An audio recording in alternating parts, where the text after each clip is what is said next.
Well, I'd always been a big fan of the original movie, like most geeks are. But I'd actually read the novelization, Alan Dean Foster's novelization as a kid. I'd read a lot of, I was kind of nerdy sci-fi book kid. So I'd read the novelization, which is kind of a little bit disconnected to the film.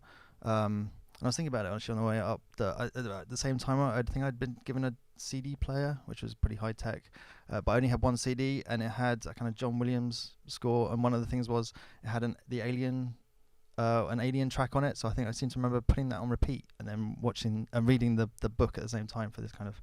That was about as all I knew about it. And then a couple of it was sometime later I must have watched the film, and it completely blew me away because I'd obviously read about the story, but I hadn't seen how it could have been brought to life. And I guess it felt like it was so different to anything else I'd seen. I guess it was something that it felt like if you could take the essence of that and translate it into a game, it would be absolutely a phenomenal experience.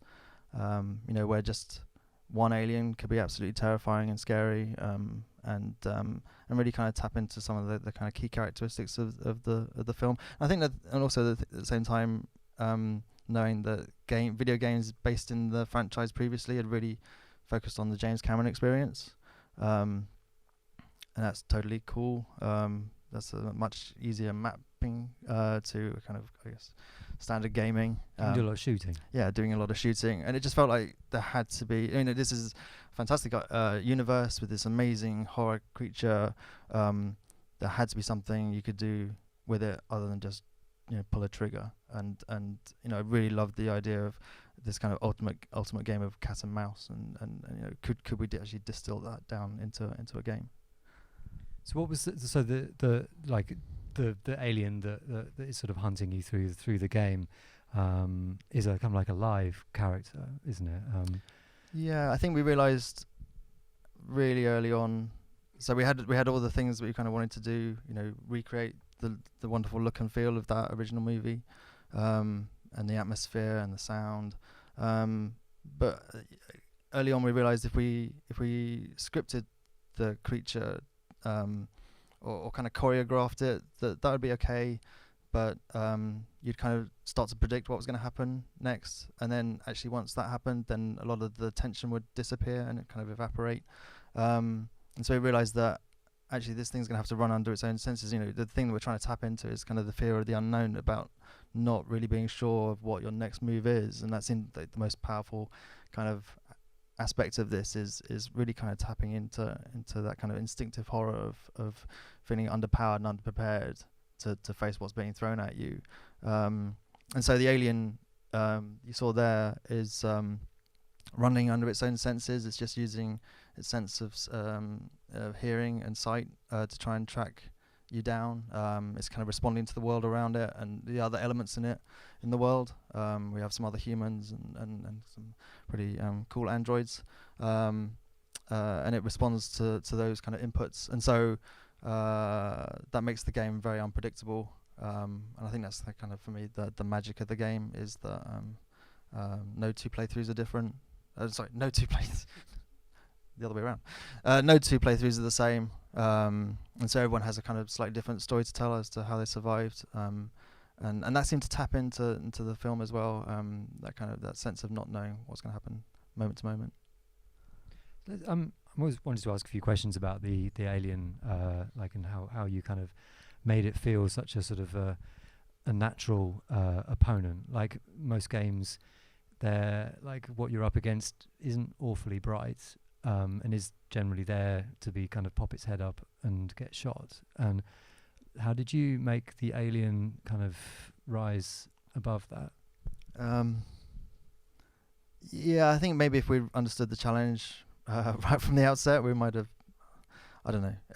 It was to build that creature was something that we worked on for the entire length of the project, and took really amazing team of a real mix of disciplines from engineering and code to art and animation and sound to really craft something which was technically complex, but also felt really believable. I think that was one of the things that we tried to do. Was always make it feel really believable, really credible. that this creature, couldn't do anything too dumb. It always had to feel like it was dominating the frame. That I really wanted to make a game where you had to treat it with respect, and if you didn't, then it would punish you for that. Again, that kind of drives a lot of the tension. And so I think trying to make it really fair. We wanted to make a game that I think a lot of the game is about information, about what do you know right now, and what's your next best move based on that information. Literally from crouching behind a box, am I safe here or am I safer over there? What kind of resources do I have? What's my most immediate threat? What do I think anticipate's going to happen next? So I think that was a really kind of all feeds into it. We kind of do some quite subtle things with sound as well. But yeah, I think believability was probably the thing that we were striving for.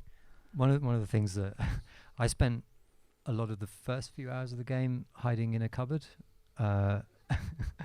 Until it learned that I hide in cupboards, and then it opened all the cupboards, all the ones that I was in, and killed me. But I know that if I'd tried different strategies, it would have adapted to those as well.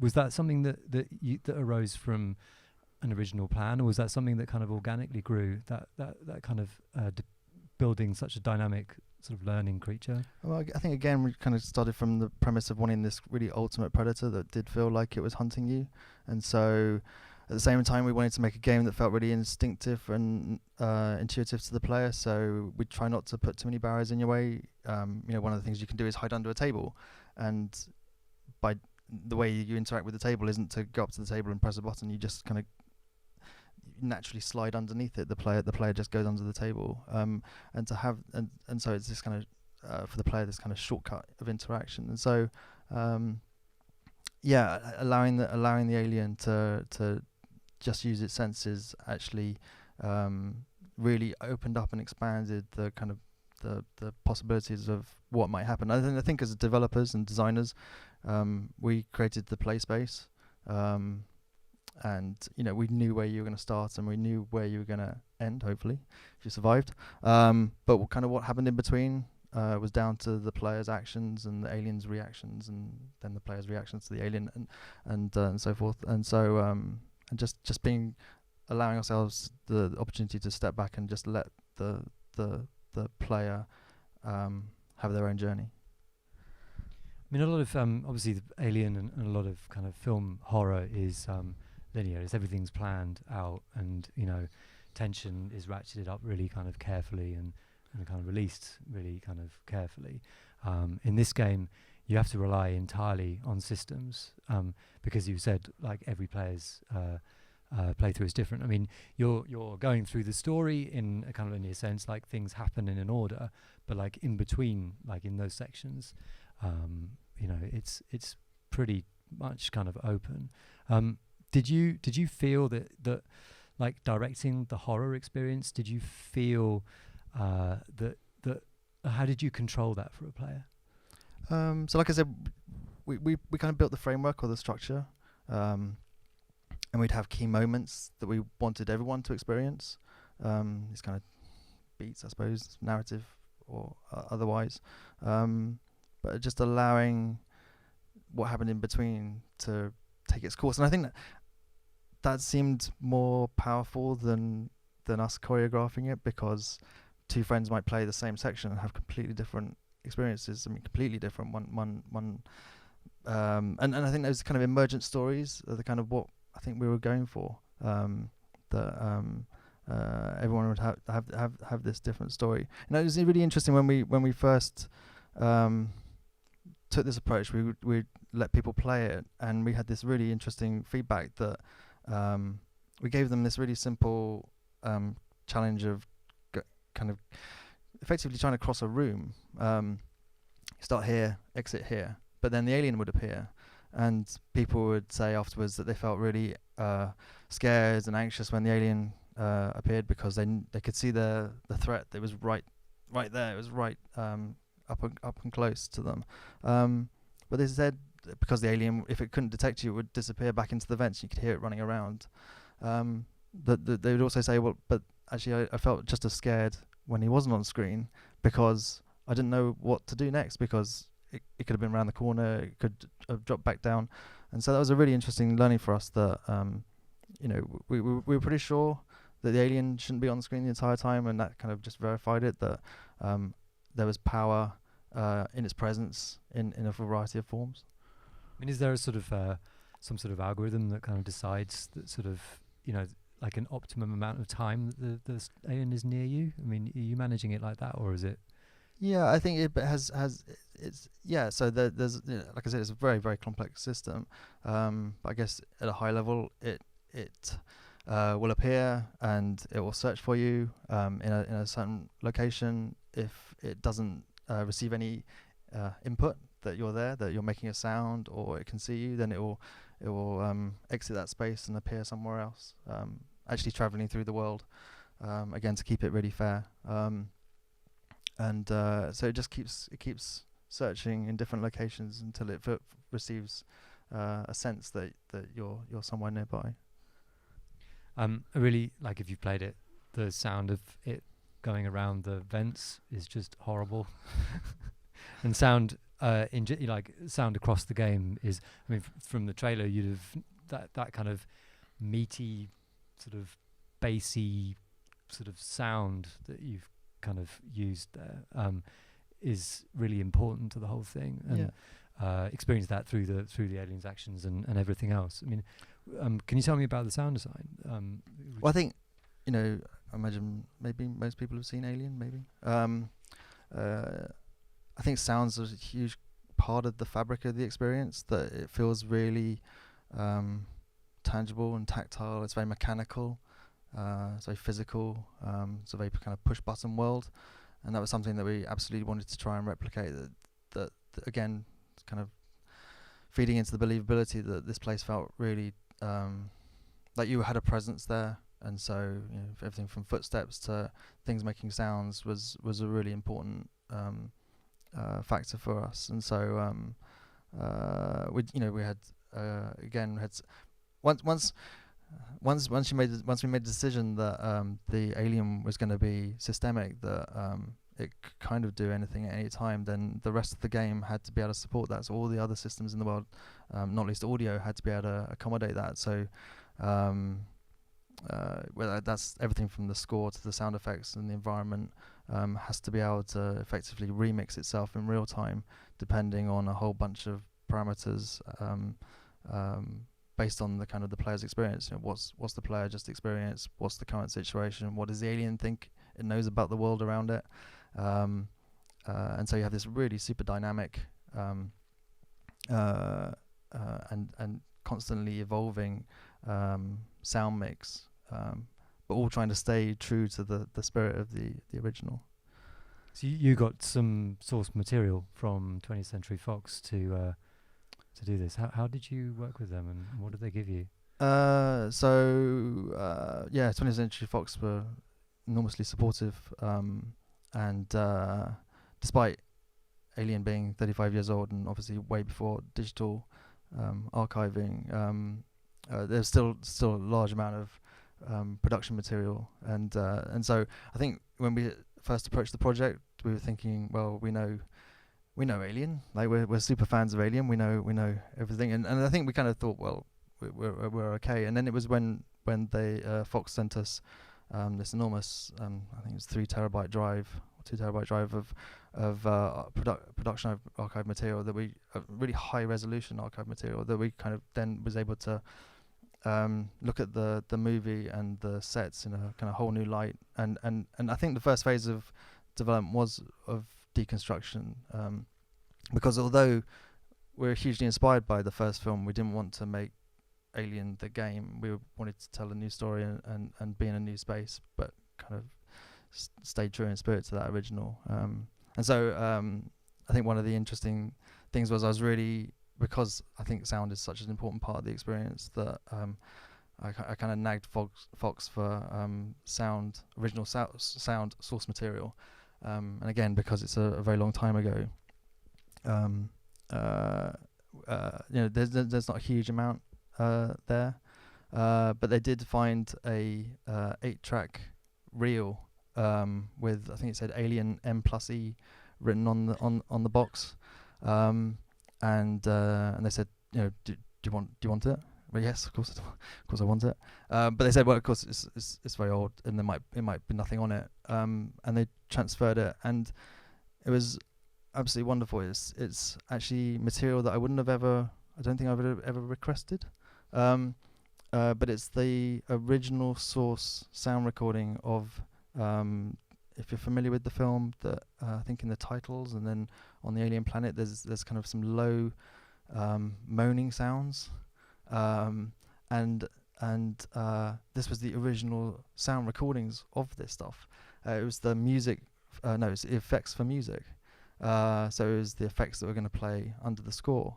And I think just the icing on the cake for this was the fact that it still included the original British sound recording engineers shouting out the takes in this amazing sort of post-war RP voice, where they kind of take 7 and really clipped and super British. And I just love the fact that this reel had been in my imagination.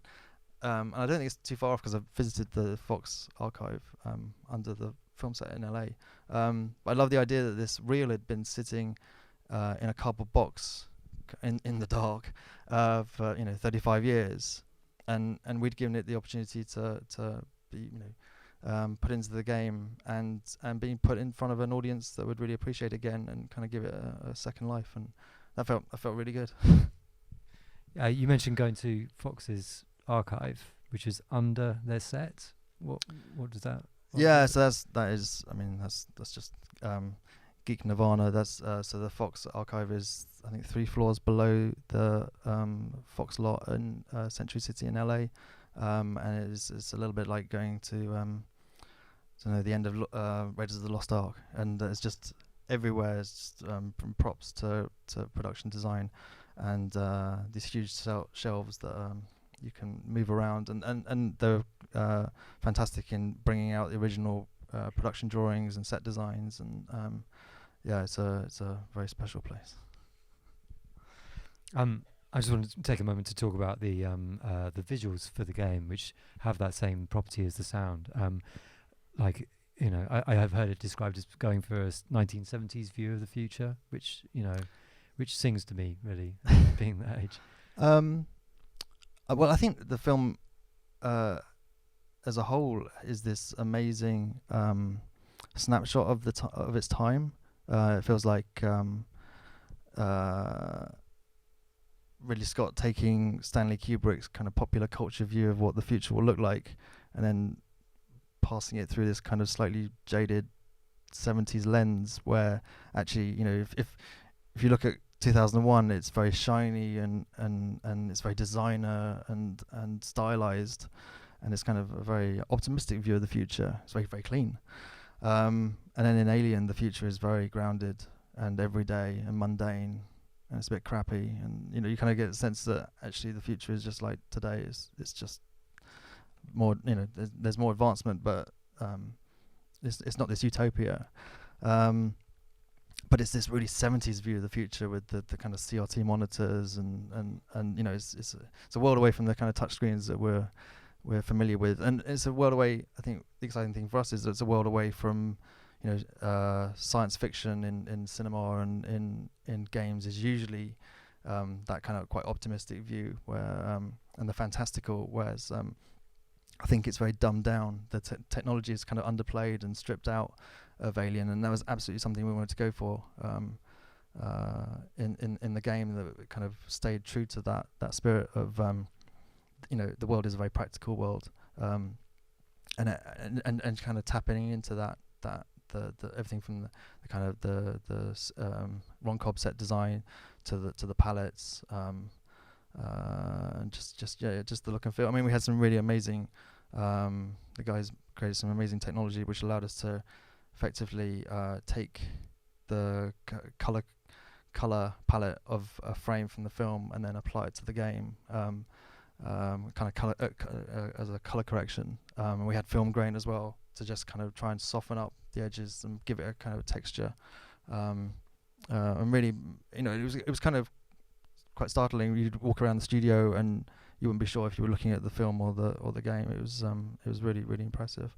I mean, one kind of slightly mad thing we did. We really loved the sense of the imperfect technology, and in the film, there's quite a lot of glitchiness, and so we wanted to have a sense of that in the game as well. And so a lot of our interface has this kind of glitchy quality to it, and we played around with digital effects, and that was okay, but it didn't really quite have the texture we were after. And so John, our UI UX lead, had this crazy idea of creating the assets digitally and then filming them putting them onto VHS tape, then putting the VHS tape through a CRT real fishbowl screen, film the TV, and at the same time try and crush the cable and put magnets around the TV to really distort the image as much as possible. We then digitize that back into the game, and that's actually what you see in a lot of the those kind of UI interface elements. Is that quite long-winded process, and we did break quite a bit of equipment doing that. So don't do that at home, kids. But it did actually give us that similar quality to what you see in the film, and I believe Ridley Scott used a lot of VHS tape in the film as well. That's good madness. That's very good madness. How much freedom did you have in working with this property from Fox? It was, amazingly. I don't think we ever really had a conversation where anyone said, no, you can't do that. I think right from the outset, we were really clear on what we were trying to achieve, and what we and in terms of the game experience that we wanted to create. And so I think we felt very kind of honoured to be trusted to evolve and expand this universe. And like I said, 20th Century Fox were hugely supportive, and I don't think anyone ever said no. It was a great collaboration. I mean, it sort of takes me back to sort of talk about the early days of the project. I mean, how did the project come along? I should say that I haven't actually introduced this properly, which is a pretty bad job. The game and the company that I works for is Creative Assembly, who are based in Horsham, down in Sussex. How did a Sussex-based developer, known mostly for strategy games, but not exclusively, come to work on Alien? Well, I guess my and some of the other team members' kind of passion to make. I think the thing is, no one had made this game, and so it felt like someone should, and it was just great timing because our parent company Sega had the license to make video games based on the license, and so it was a case of convincing people that this was a good idea and we should do it, even though we had no history or experience of making a kind of a horror game, a survival horror game. I think that was the thing with my boss. He gave us the opportunity to put together what initially started out as a tech. Well, it was under the guise of being a technical demo, but from day one it was absolutely a kind of mood piece. I think in about 4 weeks we put together this tiny little demo experience where you walked around something that looked and felt a little bit like the Nostromo, and then at the end this enormous alien appeared. And every time we showed it to people, they got really excited because it felt like nothing people had experienced before within the universe, and it just kind of started to snowball, and we presented it to Sega and to Fox, and surprisingly we're suddenly making the game. I mean, did you, were you when it got signed off, did you feel daunted? No, because I think we so absolutely wanted to, like I said, if we'd possibly known some of the hard work that was ahead of us, we would have been daunted. But I think we were just super focused on and really believing in the experience that we wanted to create. That there was someone had given us the opportunity to do this, and we were just going to go for it. And so I don't think daunted, just amazed that this was going to be this was going to happen. So obviously you had the source material, but what other influences did you have? I mean, I think I'm thinking across both games and film and other media. Yeah. So, like I said, I didn't really have any interest in just making a beat for beat version of the movie as a video game. I wanted to sort of show a wider section of the universe. And I think I was really heavily inspired by H.G. Wells' War of the Worlds, and the sense of, even though that's over 100 years old, is the original human versus alien encounter. I just love the sense of how things fall apart really rapidly when confronted with something that you can't handle.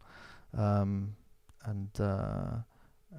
how sort of society falls apart, and people do things that they wouldn't normally do, and it felt like this was a similar sort of scenario. And so for the wider space station, it felt like that was kind of not Woking, but the London of that War of the Worlds scenario where people turn on each other quite savagely, and so but also I think thinking about the gameplay, I'm a big fan of movies like Thin Red Line, Terrence Malick's Thin Red Line, or Seven Samurai, and I think one of the things that interests me is the kind of space between the action.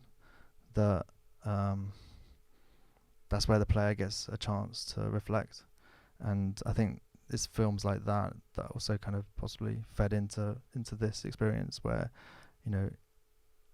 I really love the tension and the anticipation of what's going to happen next, or the reflection on what has just occurred, and so I think that probably had a big influence on everything, on the whole experience. Yeah. One of the things that you kind of introduce into Alien in this film are the androids, which are kind of, for me, really interesting because, like, we're used to seeing these kind of very humanistic ones in the films, but these the earlier really crappy versions. And they are horrible. They're really deeply unnerving. They've kind of got this rubber skin, which kind of creases as they turn their heads and things like that. And these kind of totally inhuman eyes, which glow gently.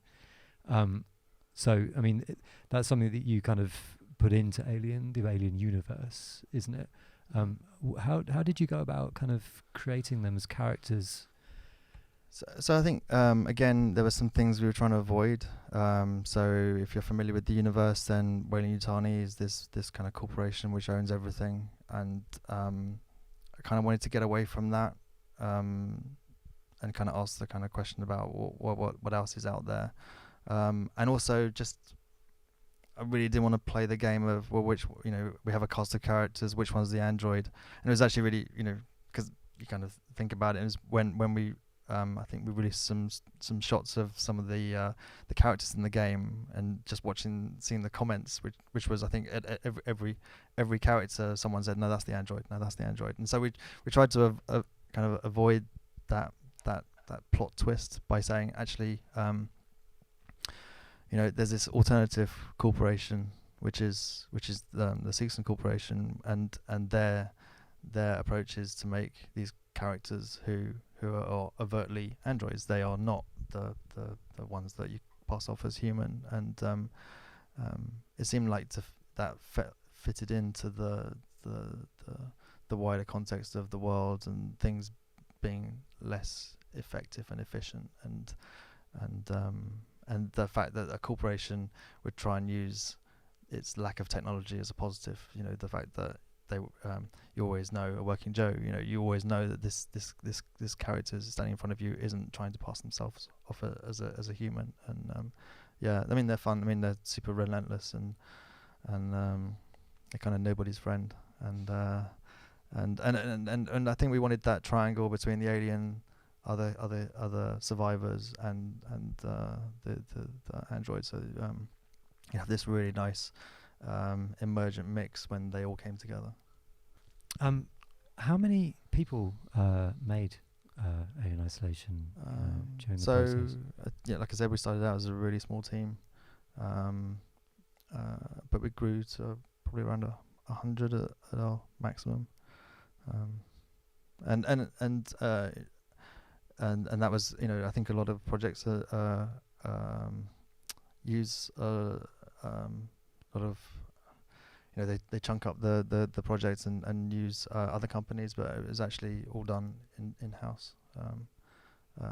I think we I guess from our strategy days and from that perspective, we like to I guess we're quite a technology-led company, so we have a lot of our own proprietary engines and technology, and so I guess that was the big thing for us. It enabled us to do things that we thought we couldn't do in other sort of off-the-shelf engines. You know, we built that specifically to make this experience.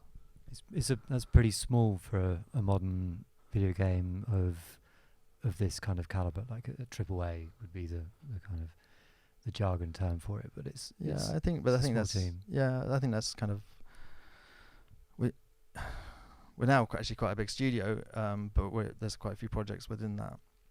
I think we quite like to have as small as possible teams. I don't think we're kind of too interested in having kind of 400 people trying to make a game. I think we quite like to be kind of quite efficient, but also have this quite tight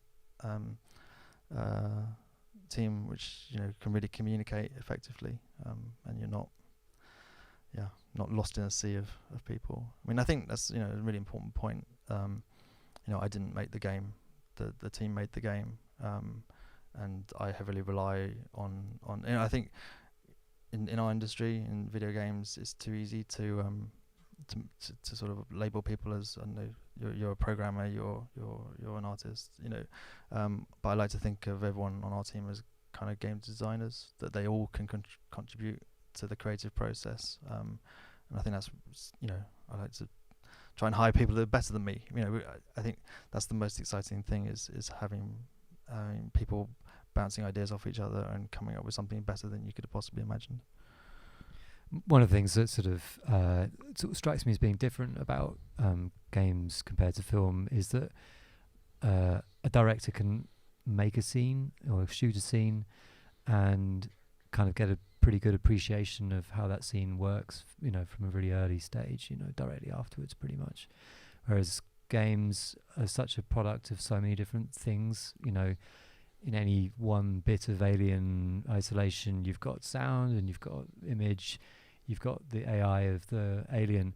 During production, all of these things are at various levels of completion, but they all have to work right for the game to be good. How did you kind of keep faith that all of it was going to be working in the way that you needed it to, you know, even as you saw things that, you know, weren't complete and weren't working in concert? Yeah, I do very much remember thinking at some point, probably quite late at night, you know, filmmakers have it easy. That's probably the wrong place to be saying that, isn't it? I'm sure it's not as easy. Just because, from my perspective, I can't be sure what's going to happen moment to moment. I can't, you know, I kind of, I suppose, quite enviously at the ability for a filmmaker to script something, to storyboard it, to film it and edit it and completely control more or less the viewer's window into that experience, whereas I can create the most amazing, expensive, and beautiful thing, and the player will be looking in the opposite direction. And then on top of that, having decided to make this kind of quite a systems-led game where anything could happen at any time, I guess we're giving up quite a bit of control. But I think that's also the power of games. I think that's why I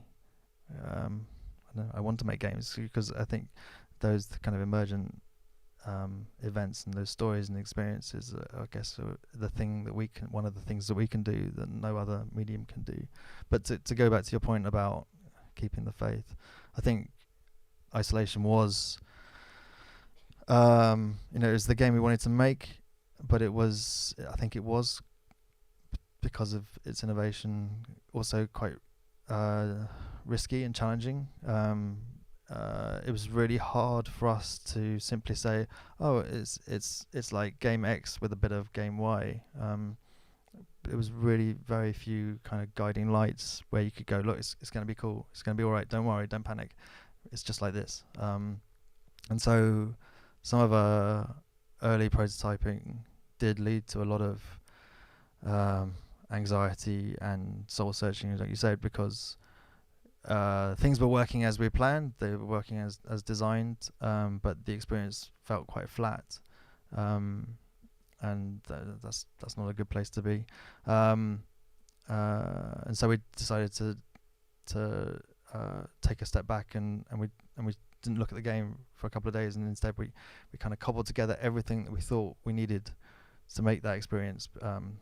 Whether it was some very basic atmospheric effects, sound, to add a whole slew of sound, visuals, and then we played it again, and we had all the kind of senior developers in a room, and the alien outsmarted the player and killed them, and the entire room of developers jumped as one. And I think it was at that point where we thought, okay, yeah, this can work. But it was a really important lesson for us to realise that actually it was really hard for us to judge things independently.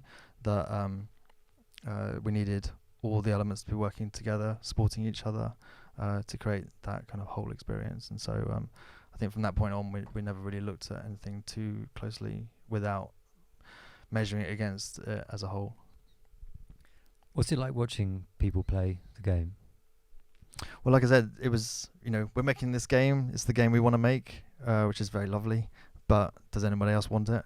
And so I think for me, that was probably one of the best bits of development, was when we were able to finally, one of the things that's really super frustrating is we spend a lot of time making games, but we're not allowed to tell anyone about it.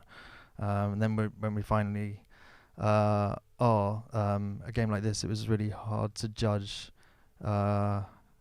whether there was an audience for it. And so like I said, one of the most special moments was we took the game to I think it was EGX Res, which is a big consumer show, and had gamers of every kind of flavor come and try the game. And it was seeing their reaction, seeing people play a game which was kind of a new type of thing, but get really engaged with it and have a really satisfying time, even though they might die. And you'd see people throw headphones off, and then sheepishly look round, kind of with a big grin on their face. And we had one person run off, and then realise they'd left their bag and had to come back. But it was seeing groups of friends going into the booth, and because of the nature of the game, everyone's going to finish at a different time, and so they'd wait at the back, outside the booth, and one by one, as they came out, they'd be asking, how did you do? What happened? And they'd have this little excited discussion about the different experiences, even though they'd all played the same content, they'd played the same portion of the game. Everyone had a different story to tell, and they seemed to get a huge amount out of that. And I think that was that point where it felt like, okay, yeah, again, we're not just making a game for ourselves. There's an audience out there who seems quite hungry for this kind of different experience. I just wanted to sort of ask you about what your thoughts are about where games are going, and kind of what kind of thing you'd like to be making in games. What kind of technologies would you like to explore? Well, I think now I don't think it's ever been more exciting to be working in video games. I think there's so many opportunities now. Whether I think there's kind of a democratization of technology. Anyone can grab a free engine and start trying to make something with it. Gone are the days of either trying to find a programmer or a small team to make a game, or diving into a huge number of books to try and learn assembly language. You can really get started. And also gone are the days where you need to find a publisher, with digital distribution, I guess, as it has affected many industries. You can make something and get it out in front of an audience and learn something and get feedback and iterate and respond to that. I think it's a really exciting time. And then, with new technology, like VR, I think making video games has always been exciting in that every 6 months technology is moving forward. So you're always pushing what's possible. And I guess we have lots of new platforms, lots of new consoles. PC is always evolving rapidly, and now with VR, there's just another avenue for people to pursue and create incredibly immersive experiences. Which and totally new experiences. And I think that's super exciting. It feels like VR might be quite good for Alien. I don't think I could play it. Well, yeah, I think and we put together a kind of prototype, which we showed at E3, big game show in US last year, and the response to that was phenomenally positive. It felt like a really good match, the kind of slow pace and the sort of sense that the game is about information and understanding the world around you. So just simply looking around is a really important part of the gameplay, and is intensely scary. Having seen people throw off very expensive development kits off their heads, and also people trying to climb out of chairs as the alien attacks them, was pretty remarkable. And I think as a developer, it was also fascinating because we put this prototype together in a space that I was really familiar with, that I knew inside out. But then to see it again in virtual reality, I'd be engaged in a doorway because I could see it from a kind of completely different perspective. And or a prop in the game, which there was a prop which was some metal tubing, which was okay, fine, that's okay, and you can crouch behind it and you can avoid the alien by being behind it, so he can't see you. In virtual reality, that took on a whole new perspective dimension. You could actually look through the tubes, and as the alien moved around, you'd go from tube to tube, and this prop that I thought I knew kind of the scope of what it meant to the player, kind of evolved into this kind of completely different thing. So it's really, really fascinating, and I'm really looking forward to seeing what people can do with it.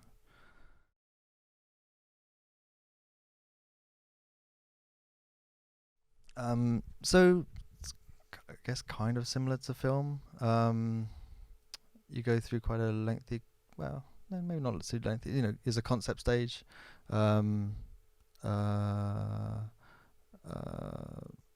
There's absolutely a pre-production stage, and that's always never long enough. Sorry, boss. And then there's very much development, which I guess is the shooting phase, maybe. And pre-production's like about it depends on the project, but like about a year. What was it on Alien? My goodness, that's a long time ago. I don't think we I don't know, maybe a year, maybe with a Yeah, and so it's a very similar process. I think that the biggest challenge is um, it's the because it's technology based. You're building the technology. It's almost like you're building the camera as you're trying to film, and so that's a lot of cogs to keep turning. That's a really interesting creative problem as well, and you're trying to push things forward. So it does rely on a really effective, a really great team communicating really effectively, working together to kind of make things happen. So very similar.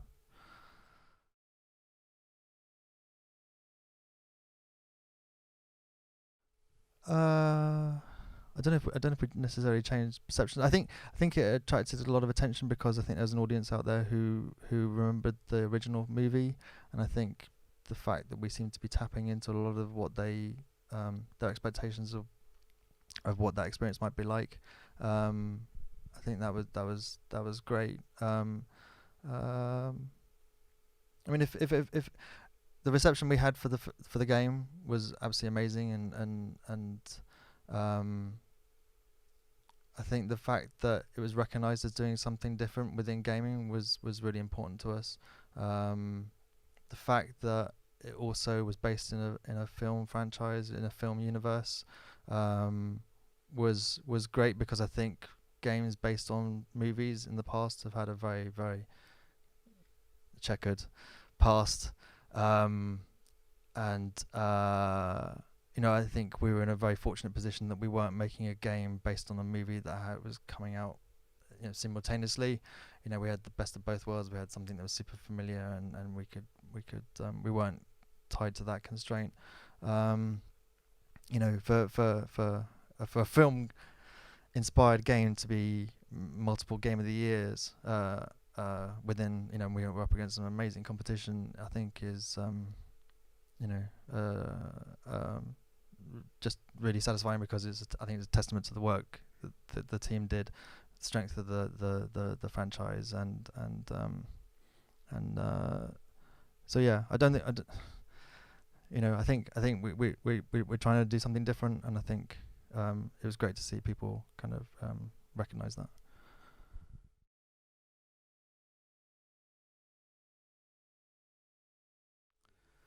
Yeah. As to what will it take, I don't know. So we were talking about this earlier. Unlike the film industry, where I think it's great where people talk about what they're doing. In the games industry, you tend to not talk about anything. So it's really difficult to talk about some things. But some of the difficulties, and the really poor answer to that is I'm not entirely sure. The prototype was us exploring our first steps into how does this thing even, how does this work? What do we do? What do we definitely don't want to do? What's going to make people sick? And so that was our absolutely our first steps into that, and I think that's another great thing about the games development community, is there's a lot of sharing of knowledge, and so I think as everyone is kind of getting their hands on this new technology, there's a lot of people overcoming some things that at first hand seem very difficult, so yeah, I mean, like I said, it was a prototype. It was us exploring what it'd be like, yeah, people seem to like it. I mean, reframing it slightly, do you feel that it would be more successful to make a game for the ground up for VR? To what extent is it a good idea to refactor games that originally weren't made for VR? Yeah, I think it's almost like any platform. You have to respect the constraints and also maximize the opportunities there. So I think the most successful games in virtual reality will be the ones that take that into consideration the most, which kind of is the obvious, but in a very, very serious way. And like I said, I think that's the thing that right now, I guess a lot of people are maybe moving over existing games into virtual reality. I think the most exciting things will be wholly new, built from the ground up games.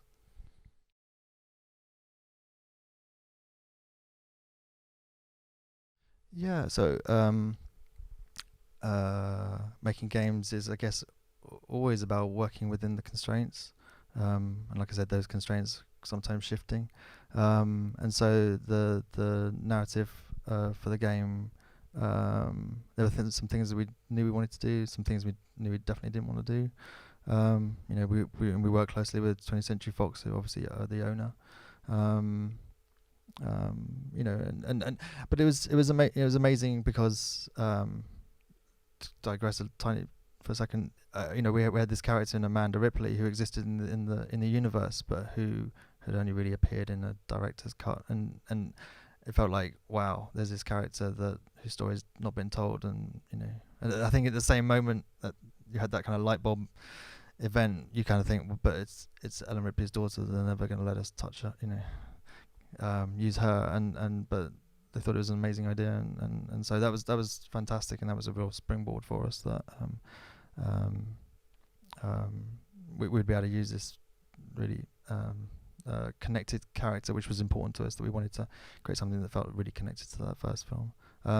But yeah, back to your question, it really is, can't really overstate this, it really is a collaboration between all the kind of key components.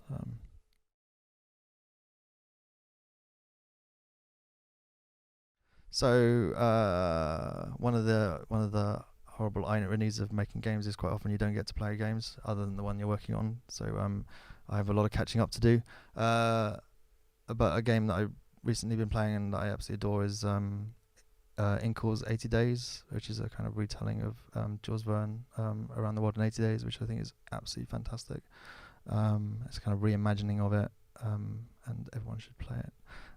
Yeah, it's really good. Yeah. The writing in that game. Oof. Yeah. And you know, and I think is a really good example of our art maturing, and the kind of opens up, I think, our art to possibly a wider audience as well. And you know, I think it's games like that that will help give us more recognition and to a wider audience.